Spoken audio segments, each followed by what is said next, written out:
Maybe I think because I never stopped campaigning starting October of 2024. Clarify lang po natin, there's nothing, it has nothing to do with the impeachment vote po ninyo. Ay, wala po.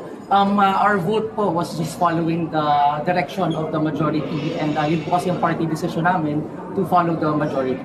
But I can say that our supporters, specifically from Cebu and Mindanao, kasi Cebu we got 118,000 votes, and Mindanao almost 100,000. Then medyo frustrated sila. In fact, I've been getting several messages, PM, not only by people online but also my real friends who really ask me what happened with my vote. So I have to explain. Factor yun, sir. Factor yun sa pagkakas. Actually, hindi rin. Kasi, Kung gano'n ito katagal pinag-isipan to, nagkaroon po kayo ng hesitant na ituloy yung resignation? well, medyo torn, no? Kasi syempre, I have been working with NGOs and helping people since 2009.